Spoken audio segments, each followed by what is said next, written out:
모든 것에 대한 궁금증? 뭐니. 네, 제가 뭐야라고 그랬네요, 순간. 왜 이래요? 네. 오늘은 예. 다 셋 다 투자자이기도 하고 또 열심히 이 시장에 대해서 연구를 하시기도 하고 그렇게 됩니다. 그래서 이번에 그 3명 중에 2명인 그 핑크팬더와 봄날의 곰이 함께 쓴 책이 아마 이 방송에 나갈 때면 이미 시중에 서점에서 구입할 수 있을 겁니다. 와. 네, 그래서 그 책 내용이 이제 그 시장은 결국 순환을 한다는 내용이거든요. 그러니까 무한정 상승하는 것도, 무한정 하락하는 것도 아니다. 상승했다, 하락했다. 이것을 이제 얘기를 하는 책인데요. 그래서 이와 관련돼서 오늘은 봄날의 곰님께서 간단하게 그러면은 한번 전체적인 책 내용에 대해서 한번 어떤 건지. 제목이 뭔가요? 제목이 뭐죠, 곰님? 부동산 투자 사이클이라고 되어 있습니다. 네. 책이라고는. 사이클이죠? 아, 땀에. 사이클 하면 사람하면 사기 같은 느낌이 약간 우리나라는 좀 쌀 해보세요, 쌀! 강한 소리를 내야 네. 부동산 사이클 이래야 좀 뭔가 느낌이 확 오죠. 부동산 투자 사이클 이러면. 근데 제목은 사이클이에요. 사이클 맞습니다. 네, 사이다처럼. 예. 전국에 계신 경상도 분들은 발음에 조심하시면서 사이클. 예, 맞습니다. 뭐 어떤 이야기 드려야 될까요? 고민이 됩니다. 사실 책을 설명을 한다. 잠깐 전에 말씀하신 경기가 이제 돌고 돈다는 걸 저희가 보통 얘기를 하는데 가격이 오르고 내린다. 근데 가격이 오르고 내리는 게 잘 안 보입니다. 왜냐하면 왜 안 보이죠? 물가가 오르기 때문에 물가 상승분만큼 올라오는 이제 경향성이 있었기 때문에 항상 오르는 것 같아요. 아, 그러니까 이제 한마디로 말해서 대부분의 사람들은 오르는 것만 알고 있지 떨어지는 건 모른다? 예, 그렇죠. 왜냐하면 이제 물가가 올라왔으니까 그런 건데 그런 말씀들 하죠. 아, 물가는 항상 오른다 라고 말하는데 거짓말이죠. 기본적으로 이건 거짓말입니다. 왜냐면 이제 저희가 사실 모르죠. 잘 모르는데 조금 좀 역사를 파고 들어가 보면은 한국은 노다지라는 단어가 있죠. 노다지. 그렇죠. 네, 노다지는 이제 금을 노다지라고 불렀죠, 옛날에. 그게 이제 미국 사람들이 와가지고 금 광산을 개발하면서 노터치 했는데 그게 노다지가 됐다는 이제 알 수 없는 얘기가 있는데 정말인지 거짓말인지 알 수 없죠. 근데 이제 거기서 시작이 되는데 이제 그만큼 저희 이제 별로 상업이 발달하지 않은 나라였죠, 옛날에. 상업이 발달을 해야 가격이 올라가는지 안 올라가는지 그 자체 얘기가 나옵니다. 그전에는 어차피 물물 교환이었기 때문에 가격이 올라갈 수가 없습니다. 저희 나라는. 근데 이제 해외를 바라보면 돈으로 물건을 사고 파는 나라들이 있었는데 상업이 발전한 나라들이죠. 영국이라던가 미국이라던가 걔들을 기준으로 볼 때는 한 1970년대? 70년대도 많이 올랐죠. 근데 그 이전에 바라보면 거의 물가가 잘 안 오릅니다. 왜냐하면 돈이라는 거 갖다 금에다 묶어놨었거든요. 금이 돈이 되면은 금 양에 따라서 지금 얘기한 걸 고급스럽게 뭐라고 표현하죠? 그거를 근본이자라고 그렇죠. 그렇게 근본이자라는 걸 묶여있게 되면은 근본이자. 근본이제. 돈이 이제 1,000원짜리 딱 근본이제라서 근본이다. 근본이자. 금을 본으로 쓰는 거죠. 자본주의 뭐 이렇게 하는데 금을 근본으로 쓰는 이제 자본주의를 했었는데 이걸 하게 되면 물가가 계속 오르지 못합니다. 왜냐면 세상에 돈이 똑같거든요, 양이. 근데 어느 순간인가 항상 오늘 생각하지만 70년대쯤에 저희가 이제 금과 돈을 띄워버립니다. 이걸 갖다가 금태환 정지라고 부르는데 사실은 이제 그때부터 한 71년, 70년대 그때부터 이제 본격적으로 물가가 오르기 시작합니다. 뭐 그전에 물가가 안 올랐다는 건 얘기는 아니고 한 해가 오르면은 한 해가 떨어집니다. 그러니까 그 전에는 물가가 오른다는 걸 사람들이 피부로 느끼기 힘들었다는 얘기인가요? 물가가 오르죠. 오르는데 한 해가 100% 오르면은 그 다음에 50%가 떨어져서 원가가 됩니다. 다시 또 100원짜리가 200원 됐다가 100% 오른 거죠. 그 다음에 다시 또 100원으로 50% 떨어지면은 원가입니다. 그래서 거의 가격이라는 게 항상 거의 일정했었습니다. 근데 어느 날 70년대부터 빵 이제 가격이 오르는 상황이 시작이 되는 거죠. 그 다음부터 저희가 보통 갖고 있는 기억은 거기서부터 시작입니다. 그래서 그때부터 가격이 오른다고 생각하고 그때 갖고 있는 기억 갖고 보면 계속해서 집값이 올라오는 것 같아요. 물가는. 그래서 저희가 첫 번째 썼던 책에서도 압구정 현대아파트가 90년대랑 비교해보면 별로 안 올랐다. 그 이야기가 물가 올라오는 거. 네. 근데 별로 안 올랐다는 그 책이 나왔을 시점이 지금은 별로 안 올랐다. 지금 완전 다른 이야기가 됐죠. 그 후에 이제 돈이 또 몰려가가지고 이제 끌어올렸는데 사이클을 보게 되면 이제 그 물가를 빼고 나면 사이클이 보입니다. 진짜로 가치가 어떻게 되는가. 오르락내리락 하면서 어느 시절엔 좀 많이 오르고 어느 시절엔 덜 오르는 시절이 있습니다. 근데 자세히 바라보다 보니까 어떤 것들은 꾸준하게 조금씩 올라오는 것들이 있습니다. 그거를 성장이라고 부르죠. 꾸준하게 올라가는 것들. 네. 물가를 뺐음에도 불구하고. 근데 그 중에 제일 많이 잘 올라가는 것이 주로 이제 부동산 같은 게 많이 올라갔습니다. 자동차로 생각해 보시면은, 자동차하고 좀 비교해 보시면 좀 느끼실 수 있어요. 옛날 한옛날에 조선에 처음에 차가 들어온 날이 있었을 것입니다. 아마도. 그때는 차를 하나 사기 위해서 괜찮은 집이 되게 많이 필요했어요. 차 한 대 값이 집의 몇 채 값이었죠. 집 몇 채 값이었는데 어느 순간인가 보니까 지금 어떻습니까? 해외 고급차가 들어와도 문 앞에 한 평을 못 따라갈 수도 있어요. 비싼 집은. 그렇게 바라보면 상대적으로 차값은 어마어마하게 떨어진 것이고 집값은 계속 올라오는 거죠. 그러니까 가격이 어떤 거, 집같이 이렇게 집이라던가 아니면 금이라던가 이런 것들 보면 이제 더 증가가 안 되는 거죠. 집이 사실 땅이죠. 집 가격이라는 것은. 그런 거 바라볼 때 증가가 안 되는 것들은 가격이 꾸준하게 올라온 경향이 있어가지고 점점 더 가격이 올라왔는데, 차같이 뭔가 증가 가능한 물자들은 옛날에는 되게 비쌌겠지만 프리미엄이 있어서 점점 더 가격이라는 것이 제조 혁신이나 기술 개발에 의해서 떨어져 왔었습니다. 상대적으로. 지금도 차가 싸진 않습니다만 이제 그런 부분이 있었습니다. 그럼 이거를 왜 얘기를 하느냐? 사이클 존재한다는 걸 얘기하고 싶어 하는 겁니다. 가격이라는 것이 꾸준하게 오르락내리락 가는데 저희가 물가에 영향을 받다 보니까 항상 오르는 것 같이 보인다. 그래서 우리는 물가를 뺀 가격을 봐야 되고, 물가를 뺀 가격을 보면은 가격이 어느 순간인가 보면 좀 많이 올라갈 때가 있고 많이 좀 올라가지 못하고 떨어지는 순간이 있다는 것을 제가 한번 설명을 한번 드려보고 싶었습니다. 그리고 이것은 물가이기 때문에 사실상 화폐라는 것에 영향을 받게 됩니다. 그래서 저희 책 맨 앞에 보면 이제 그런 얘기 썼죠. 인플레이션이란 물가죠. 인플레이션이란 화폐 현상이다 라고. 밀턴 프리드먼이라는 이제 미국의 대학자가 하신 말씀이시죠. 벗어날 수가 없습니다. 그러면 물가는 화폐 현상이라는 그 의미가 뭐예요? 돈이 늘어나면 물가가 오른다는 거죠.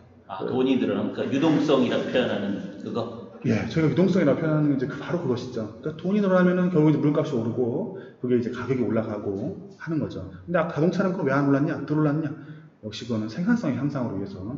옛날에는 한 사람이 차를 갖다 만들기 위해서 뭐 100년 걸렸다면, 혼자 만든다면, 지금은 뭐 몇 분 만에 여러 명이 같이 하면서 향상이 올라가고 바로바로 만들어진 상황이 벌어져 그렇게 왔거든요. 얘기를 하면 생산성의 발전에 의해서 자동차나 그런 것들은 가격이 예전에 비해서 오히려 싸졌거나 그대로다. 싸졌죠. 이면 부동산도 생산성에 의해서 옛날보다 지금 짓는 것들이 더 좋아졌는데 왜 그런 부동산은 상승을 한 거예요? 좋아졌죠. 좋아졌는데 사람들이 점점 집결을 하기 시작했죠. 수요가 이제 몰리죠. 한쪽 지역으로. 그래서 저희가 첫 책 썼듯이 공급이 오히려 수요에 맞춰서 따라가지 못하는 겁니다. 이제 그게 공급 팩터 쪽 설명이죠. 이것도 당연히 진실입니다. 공급이 수요를 못 따라가니까 올라가고, 그 사람들이 또 돈을 갖다 직접 하니까 돈이 많아지니까 그것이 가격을 밀어 올리고, 이런 현상이 벌어지는 것은 뭐 저희뿐만이 아니라 전 세계 어디나 다 고민한 내역이고 일어나는 현상인 것은 당연합니다. 근데 저희가 이번 책에서 좀 말씀드리고 싶었던 것은 수요 쪽이죠. 공급 쪽은 이미 책 1권에서 충분히 설명을 했고. 근데 수요라면 뭘 얘기하는 거예요? 수요라면은, 그러니까 공급이라는 것은 그냥 간단하게 생각하면 부동산이니까 주택을 많이 짓는다, 이거를 얘기하는 거고, 보통 수요라 그러면 사람들이 생각할 때 수요는 사람들이 얼마나 많이 있느냐 없느냐를 가지고 수요라고 얘기를 보통 하는 거잖아요. 근데 여기서 말하는 그 수요는 그 수요인가요? 그게 아니죠. 저희가 이제 이전까지, 그러니까 저희 책이 좀 다른 점은 아마 이것도 다 알고 계신 내용들입니다. 모르실 리가 없어요. 수요라고 하면은 저희가 거의 트라우마 정도로 갖고 있는 것이, 인구 숫자 가지고 얘기했던 구매력, 인구 숫자에 갖고 했던 거에 그거 틀렸다. 한참 동안 이제 비방이 있었죠. 비방? 공격이 있었습니다. 저도 사실 뭐 인구 숫자 이거 갖고는 아닌 것 같은데, 인구가 뭐 생산 가능 인구가 특히 이제 논란이 많았었죠. 생산 가능 인구가 준다고 해서 집값이 떨어진다고 했는데 숫자를 바라보니까 안 떨어진다. 뭐 약간 밀린 지역도 있겠지만 실적으로 이제 통계를 바라보면 밀린 지역이 존재를 합니다. 근데 물가가 밀어 올려가지고 가격이 올라가기도 하고 그런 부분이 있었는데, 이제 그거 외에 또 다른 현상들이 이제 관찰이 되는 겁니다. 유동성에 의해서 아까 말씀드렸던 돈, 돈량에 의해서 집값이 움직이는 현상이 벌어지는 겁니다. 그러면 여기서 말하는 수요는 돈을 얘기하나요? 돈을 말합니다. 그러니까 저희 이제 이런 거 한번 생각을 해봐야 됩니다. 분명히 저희 1권은 공급이었습니다. 공급은 분명히 중요한 요소입니다. 그리고 당연히 입지는 중요합니다. 세상에 부동산인데 입지가 안 중요할 수가 있겠습니까? 학군, 역시 당연히 중요합니다. 어찌 애들을 갖다 학교를 보내야 되는데 그걸 부정을 하겠습니까? 커뮤니티 중요하죠. 옆에 이웃이 누군가 당연히 중요합니다. 근데 다 똑같아도 가격이 떨어질 수도 있고 어느 날은 또 올라갈 수도 있습니다. 근데 이것만 갖고, 그러니까 말씀드렸던 학군, 뭐 위치 이것만 갖고 그게 설명이 안 되는 겁니다. 올라갈 때는 그것으로 설명이 가능합니다. 네. 각각이 전부 다 자기의 가중치를 가지고 이제 가격을 이제 결정을 하고 영향을 주고 뭐 정책이 바뀜으로써 올라가고 할 수가 있는데 떨어질 때는 그게 아닙니다. 모든 것을 다 그냥 누르고 그냥 떨어져 버립니다. 모든 것을 누른다는 게 학군이 엄청 좋고 아, 옆에 부자들은 다 사는데 집값이 밀립니다. 왜 그러냐고 물어보면은 할 말이 없어집니다. 그걸로만 설명합니다. 당연히 이것들은 중요하고 옳은 설명이고 주택 가격이라는 이제 거대한 그 동력학의 중요한 팩터인데 이것만 갖고 설명이 부족한 것이죠. 그럼 떨어질 때가 설명이 안 되니까. 그러면 떨어질 때 뭐냐? 예, 거기 설명을 한번 해보고 싶습니다. 찾아서 들어가다 보니까 또 저희하고 비슷하게 고민하는 분들이 많이 있었습니다. 어디 있죠? 고민하다 보니까 누가 고민을 많이 했냐면은 영국 사람들 되게 많이 고민했어요. 선생님이고요. 아유, 요렇게 해서 고민을 많이 하셨죠. 그거는 이제 떨어질까 고민한 거고 이쪽은 이제 올라가는 걸 고민하는 분들이었습니다. 아, 그분들 다 인정을 했어요. 아, 그래, 교육도 중요하고 뭐도 중요하고 입지도 중요하고 다 중요해. 근데 이미 공급은 늘리긴 글렀어. 뭐 어떻게 해야 돼? 영원히 집값이 올라가나? 그럼 집 한 채가 온 시장을 다 살 만큼 올라가야 돼? 아, 이건 아니던 거죠. 관찰을 해보니까 그게 아니었던 거예요. 당연한 얘기지만 떨어질 때가 있었거든요. 왜 떨어질까? 관찰을 해봤죠. 예, 거기서 유동성 얘기가 나오기 시작합니다. 유동성이 파동을 치고 떨어질 때 보면 유동성이 쌓였다가 유동성이 파괴되거나 또는 이제 빠져나가면서 가격이 등락하는 것이 보여진 겁니다. 이제 이것들을 가지고서 세계에 있는 각국 은행들이 이제 대책을 세우기 시작합니다. 왜냐하면 요 직전 서프라임 롤이 있을 때 우리는 충분히 보았습니다. 유동성이 빠졌을 때 어떤 상황이 떨어지는가, 어떤 혼란이 발생하는가. 그래서 그거에 대해서 대응책을 만들기 시작을 합니다. 그 그러면은 지난번에 떨어진 게 유동성이 없어서 떨어진 거다? 가격 떨어진 이유가? 없었다기보다는 갑자기 사라져버렸죠. 아, 사라졌다. 예, 그 미국에서 여러 가지 서프라임 놈이 사태 얘기하는데 뭐 나쁜 놈이라고 욕만 했지 그때 진실 일어난 건 뭐였는가? 뭐 그쪽에 신용 문제가 생겼고 상호 못 믿게 되고 돈을 대출 안 해주고 하다 보니까 갑자기 어느 날 신용으로 쌓였던 돈이 사라지는 겁니다. 이렇게 생각하시면 편하실 겁니다. 저희 어느 날 비트코인이 옛날에 제가 1000만 원일 때 봤거든요. 처음에. 그러다 어느 날 우리가 2,500만 원까지 올라간 겁니다. 네. 그럼 1000만 원 사신 분은 하나 샀는데 이게 1.5배 올라간 거죠. 네, 그렇죠. 2,000원 벌었던 거죠. 아, 그럼 그 사람은 뭐 합니까? 그거 팔아 강남에 아파트 샀습니다. 그런 사람들이 존재했었죠, 실제로. 근데 그 갑자기 어느 날 600만 원 됐어요. 이유는 아무것도 없어요. 돈이 사라진 거거든요. 근데 만약 그분이 집을 갖다 원금을 다 계산 안 하고 계약금만 줬다. 그러면 그 집 계약 못 치는 겁니다. 결국에는. 갑자기 수요가 사라진 겁니다. 임금 문제가 아니고 돈이 사라져버린 거예요. 이런 현상이 되게 예외적인 거냐? 아니죠. 너무 사기꾼스러운 말투인데 아니죠. 아니죠. 그럼요. 이게 주기적으로 발생했었습니다. 너무 주기적으로 뭐 똑같은 기간은 아닌데 발생했다, 없어졌다, 발생했다, 없어졌다 계속 발생을 하거든요. 뭐 비트코인 갖고 얘기했었지만 그 전에도 이렇게 비슷한 것들이 꾸준하게 있었습니다. 그러면은 지금 부님이 얘기하신 대로 하면 굳이 얘기하면은 지난번에 부동산에 보이지 않는 진실은 굳이 얘기하면 상승을 얘기한 책이잖아요. 상승할 거다. 지금 상승할 수밖에 없다. 왜냐면 그 책이 나올 때까지만 해도 아직까지는 이렇게 부동산 서울 서건이 그렇게 상승했다라는 걸 피부로 느끼기는 힘든 때였었으니까 그 책이 나올 때쯤에 그러면은 이번 책은 그러면은 더 상승할 거다 아니면 하락할 거다 인 건가요? 첫 번째 책도 두 번째 책도 이렇게 생각합니다. 첫 번째 책은 그러니까 최소한 이제 시장을 바라볼 때 두 가지 방향을 양쪽 다 봐야 되는 것 같습니다. 한쪽은 공급 파트, 한쪽은 수요 파트. 합쳐서 결국은 역시 합쳐서 겨우 가격의 그 동이죠. 움직일 동. 가격의 동 움직이는 것을 갖다가 설명이 그때서야 가능한 거라고 저는 생각을 합니다. 한쪽만 갖고 하면은 마음은 편하죠. 무조건 이제 뭐 공급만 중요하면 되게 마음 편해요. 사람은 하나만 얘기하면 좋아하거든요. 근데 수요 파트도 굉장히 중요하거든요. 저희가 그 당시 그러니까 부동산에 보이지 않는 실 나올 때는 공급 파트로서 이제 가격의 움직임을 설명을 했었고 그 당시에 오르려는 모습이 보였으니까 이제 그렇게 설명했다고 보는 것이 맞다고 저는 생각을 합니다. 그리고 지금은 역시 또 그냥 가격의 움직임을 설명한다고 저는 말씀드리고 싶습니다. 이번에는 공급 파트가 아니라 수요 파트로 넘어와서 설명을 했고, 지금 상황에서는 가격이 좀 떨어질 가능성이 높은 상황이니까 떨어집니다라고 말씀드린 겁니다. 역시 또 똑같은 이론, 저희의 첫 번째나 두 번째 가지고서 시간이 지나서 이것이 상황이 바뀌면은 똑같이 또 상승할 거라고 또 말씀드릴 수도 있을 것 같습니다. 그러면은 어쨌든 현재 시장이, 그러니까 왜냐면 많은 분들이 가장 궁금해하는 게 과연 지금 집을 사도 될까요? 이잖아요. 왜냐면 너무 많이 오른 것 같은데. 이제 이 부분은 이제 각자 생각을 하셔야 될 겁니다. 근데 부동산에 보이지 않는 진실이 나왔을 때 시점을 한번 돌아가 보셔야 됩니다. 그 당시에는 공급이 사실 많지 않았습니다. 지금처럼 이렇게 많지 않았습니다. 많을 거라는 예상을 했었죠. 예상을 했고 사실상 그때 나와 있던 것이 없었습니다. 그럼 말하면 사람들도 비웃는 경우가 있긴 한데 200만 호 건사업 때 저희가 한국에 지을 때 200만 호가 아파트가 아니었습니다. 아파트 플러스 다세대 플러스 단층 주택 그렇죠. 다 하였습니다. 온갖 주인. 예, 지금은 아파트밖에 주택으로 안 칩니다. 그러면 안 되죠. 그러면 안 되는 거죠. 왜 지금은 아파트만 집이고 다세대 다가구는 집이 아닙니까?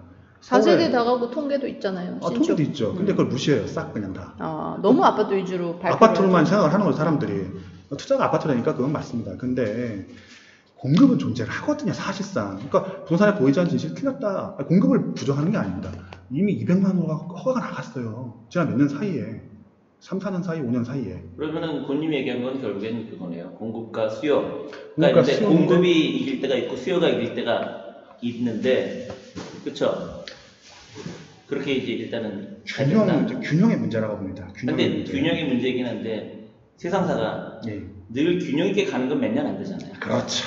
얼마 시간이 어쩔 때는 끝에 6개월 1년인 거고, 그렇죠? 대부분은 공급이 우선 많을 때가 있고 수요가 많을 때가 있고 그게 왔다 갔다 어떻게 핑퐁처럼 하는 거잖아요. 네. 부동산에 보이지 않는 진실 나왔을 때는 공급이 사실 그 당시 이렇게 많지가 않았었습니다. 하겠다는 말은 있었고 열심히 인허가를 하고 있었죠. 그리고 그 당시는 열심히 돈을 풀고 있었습니다.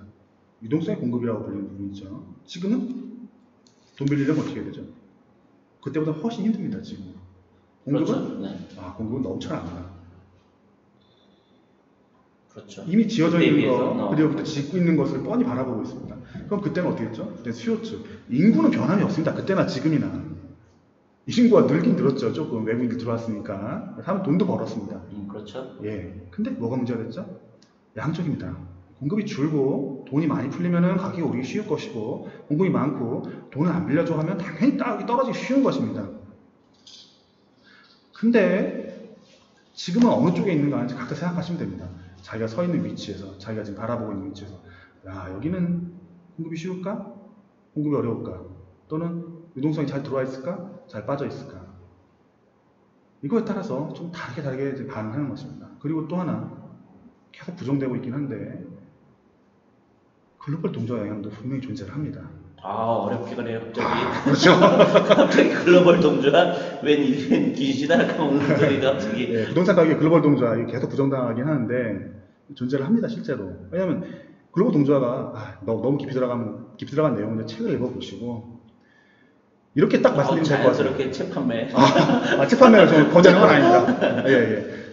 이거 한마디면 됩니다, 사실은. 뉴욕 집값 반토막 나면은 저희가 견딜 수 있을 것이냐.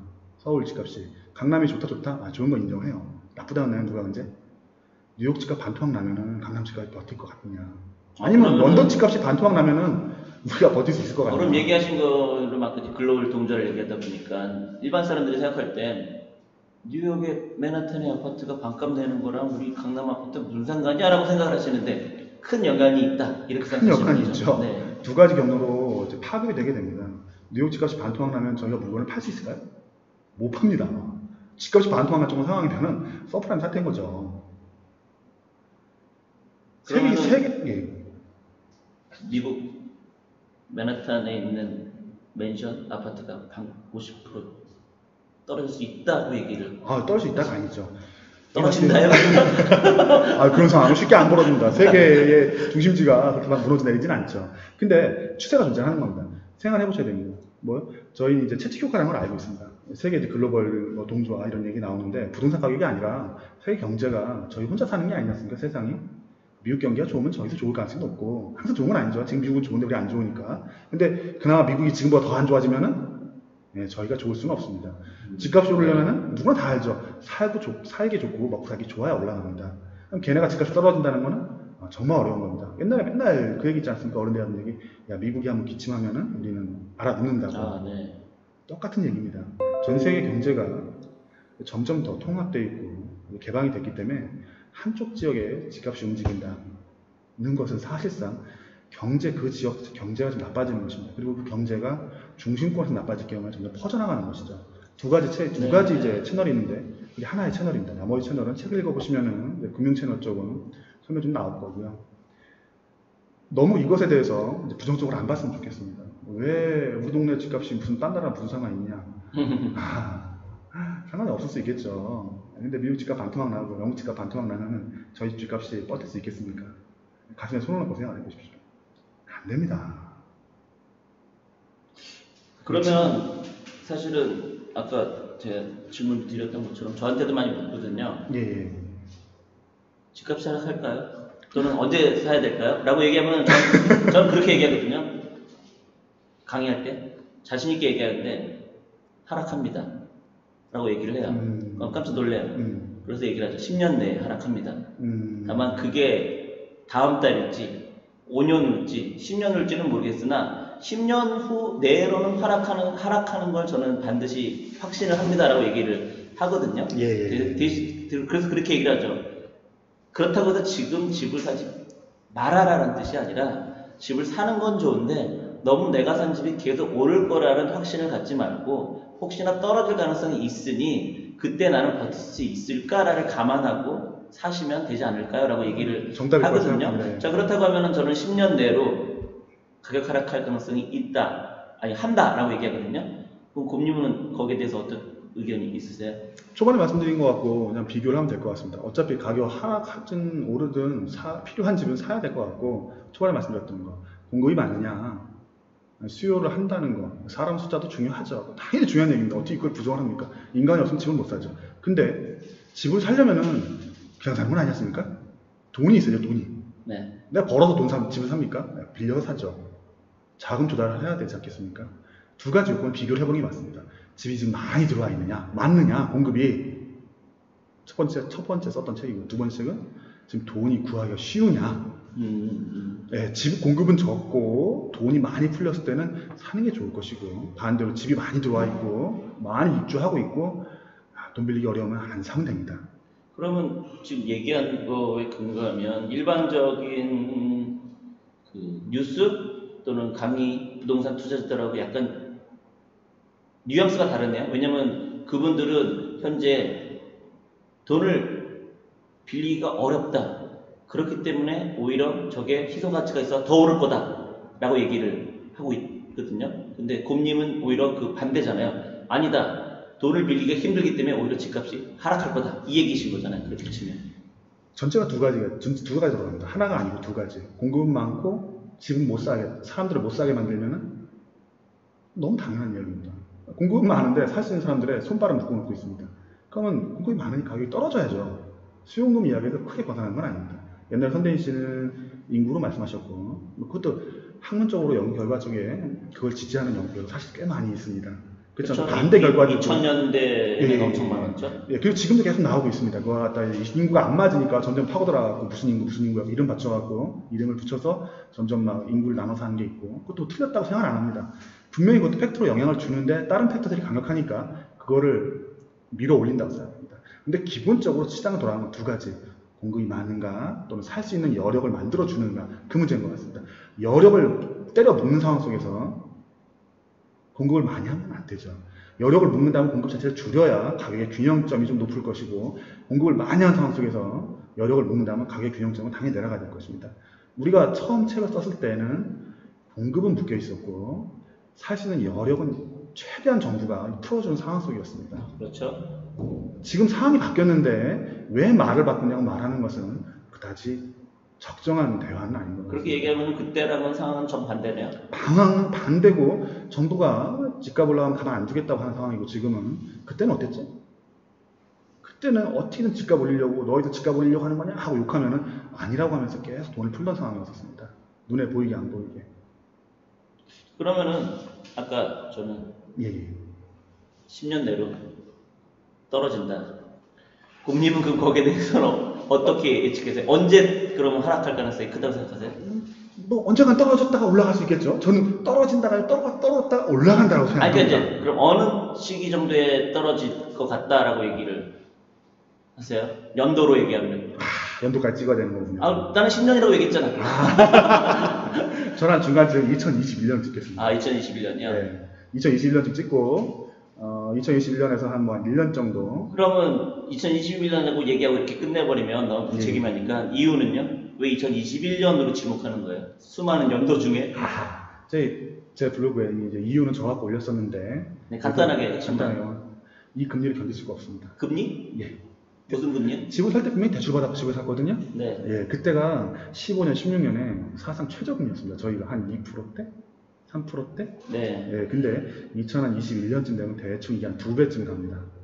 아, 2배쯤 가고 대출 받았던 것을 갖다 상환을 할 돈은 없죠, 사실 저희가. 네. 그 돈이 어디 있습니까? 그 돈이 있었으면은 거기다 플러스로 원금도 갚기 시작을 해야 됩니다. 그럼 매도 물량이 나올 가능성이 매우 높습니다. 뭐 그 이전에라도 뭔가 사고가 터져갖고 대출 금리가 위험을 반영해서 높아진다면은 더 빨리 하락이 나올 수도 있고, 한 2021년 정도면은 미국이 이제 꾸준하게 금리 올려갖고 한 6%에서 5.5% 사이 정도에서 대출 금리가 될 것이므로 고정금리로 지금 이자 내고 계시는 분들이 5.5%가 우리나라를 얘기하는 거죠? 5.5 미국이 아니라? 그쵸. 저희가 이제 미국의 이제 기준금리 한 3%대 후반이나 뭐 그쯤 가 있다면은 저희는 한 5%대, 6%대 가 있을 것입니다. 영원히 저희가 금리 안 올리고 버티는 건 사실 불가능합니다. 저희 기준금리 올라갈 것이고 대출금리도 그에 맞춰서 변동이 될 것이니까 그때쯤 돼가지고 이자가 조정되는 사람들이 또 원금을 갚아야 되는 분들, 5년, 3년 고정을 나왔던 분들이 풀리면서 그쯤에 매도 물량이 나올 수 있지 않을까라고 생각을 합니다. 그리고 더 중요한 거죠. 미국의 금리가 떨어질 것입니다. 떨어질 가능성이 매우 높습니다. 아, 미국의 금리가 떨어지는데 왜? 미국의 금리가 떨어지면 미국에 뭐가 문제가 생긴다는 거죠. 아하. 이거는 뭐 더 뒤에 떨어질 수 있습니다. 더 뒤에 떨어지면은 어쨌든 미국이 금리를 내리면은 그 다음 얘기는 직접 와서 저희 블로그에서 봐주십시오. 아, 그러면 이제 결론은 2021년 전후로 떨어질 가능성이 무척 크다. 근데 그때쯤에. 왜 그러냐? 미국 금리가 그때부터 내려갈 것이다. 인 거네요. 그렇게 보셔도 크게 문제가 두 줄 위에 이런 식으로. 그렇죠, 그렇죠. 아, 네. 그러면은 지금 이제 얘기를 했던 이 내용이 나중에 성지순례가 되던 아니면 병신들이 둘 중에 하나가 결정이 되겠네요. 당장은 몰라도 한 몇 년 후에는 그런 식으로. 그렇죠. 네. 뭐 부지기수로 이제 이걸 갖고서 얼마나 조리돌림을 당하고 네. 욕을 먹을지 모르겠습니다. 한마디 하고 싶습니다. 욕을 하고 조리돌림 하는 건 다 좋은데 이 말을 하기까지 정말 준비를 많이 했습니다. 욕을 하고 싶으면은 제 블로그에 오시면은 논문 다 까놓고 준비를 했습니다. 싸우려면 싸우는데 10%만이라도 제발 좀 갖고 와서 싸워라. 10%만이라도 읽어보고서 논문 다 읽으라고 지금 말도 안 합니다. 10%만이라도 읽고서 그 다음번에 욕을 하십시오. 그냥 대놓고서 이 새끼야 너는 하락론자냐? 이렇게 욕하면은 대답해 줄 것도 아니고 그다지 대화의 방법도 아닐 것이라고 생각합니다. 그런 사람이 많은가 봐요. 나타날 것이라고 봅니다. 굳이 얘기하면은 하락론자, 상승론자가 아니라 얍삽한 사람이잖아요. 저는 순한 논자입니다. 능력이라는 게 원래 돌고 도는 거지 어떻게 맨날 상승만 하고 떨어지면 합니까? 게 얍삽한 거죠. 그렇죠. 네, 상승할 때는 하락을 얘기하고 그렇죠. 상승을 얘기하고. 저희 첫 책 나왔을 때 얼마나 까였습니까? 이 새끼 저거 상승론자의 뭐 무슨 앞잡이라고 그래갖고 돌 때가 됐습니다. 그리고 돌만한 이유들이 충분히 쌓여 있습니다. 앞으로 3년 정도 후에 얼마나 조리돌림을 당하고 그 후에 가서 할지 모르겠지만 한번 기다려봅니다. 네, 알겠습니다. 그러면 오늘도 동굴에서 저희들이 웅성웅성거리면서 웅성거리면서 했는데 근데 항상 이게 3회씩 하는데 마지막 3회째는 항상 토미님이 사라지시네요. 어디 가시지? 기본적으로 상승론, 하락론 자체를 굉장히 부정하는 사람. 어쨌든 혹시 3회 그러니까 오늘은 6회죠. 6회 때일 때는 체력이 바닥이 나는 건가요, 그러면? 그렇죠. 그렇구나. 그럼 밥도 못 먹고 지금 5회 6회를 맞아야 되는데 그렇게 되면. 밥도 못 먹고 항상 방송에 임하고 있습니다. 많은 분들의 협찬과 지원 좀 도와주십시오. 저는 아, 항상 앵벌이 정신입니다. 제가 못하는 저 토미님의 저 멘트 사랑해요.